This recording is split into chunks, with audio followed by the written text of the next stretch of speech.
Well, it's funny. It started that way at the beginning of the campaign and then went a bit quiet. And then I now think has come roaring back. It's a very easy line to draw in the sand. Are you for vaccine mandates and pushing vaccines and making it mandatory to have a vaccine to get into a restaurant or a movie theater or a bar, or are you not? And for Canadians, the choice, I think, is settled. Most Canadians, the large majority of Canadians, believe that it is the right thing to ask for have a mandated vaccine. So politically, what that means is the Prime Minister is hugging the vaccine mandate issue, and I would say in some ways maybe sure gently exploiting it to his advantage, which is what you do in campaigns. Exactly. And that's putting Aaron O'Toole in a very difficult position because amongst his base, he's going to have a hard time, because of his base, I should say, he's going to have a hard time embracing the idea.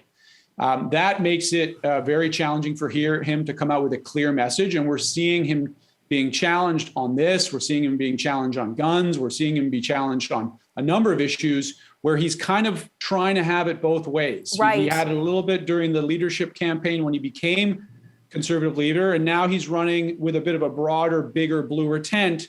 But those things are coming back to haunt him. And I think the vaccine mandate debate is going to be one of those issues we're going to have to watch for the rest of the way. Yeah, and we're going to probably watch about in the debates, and we'll get to that in a moment. Yep.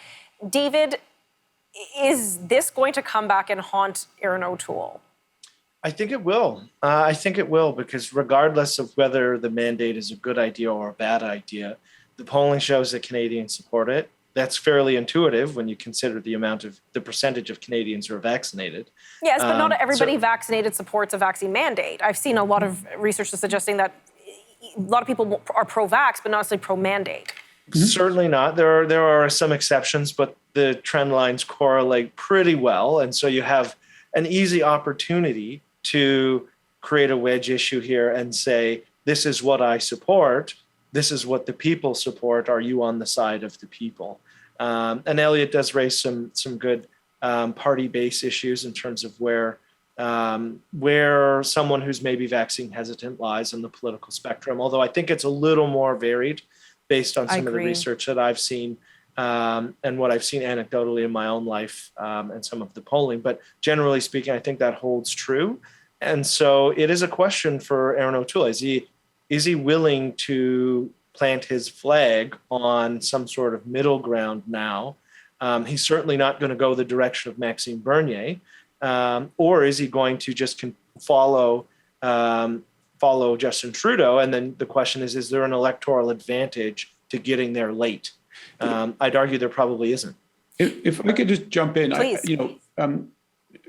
campaigns aren't great with nuance. So it's not a time to be hedging, humming and hawing about your position. Well, it's because of this and, thinking about that. It's black or white. You have to be clear in your communication. You have to be able to make it very clear to the voter on where you stand on X, Y, and Z issue.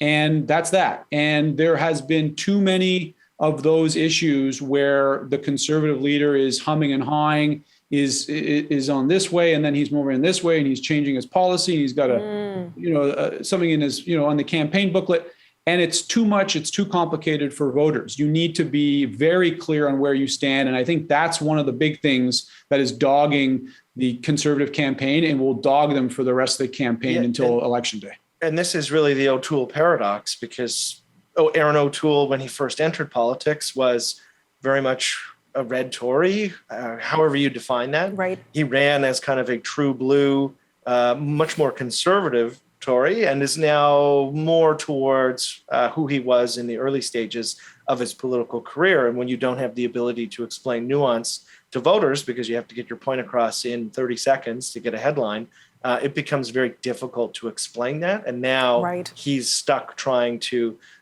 walk across that balance beam.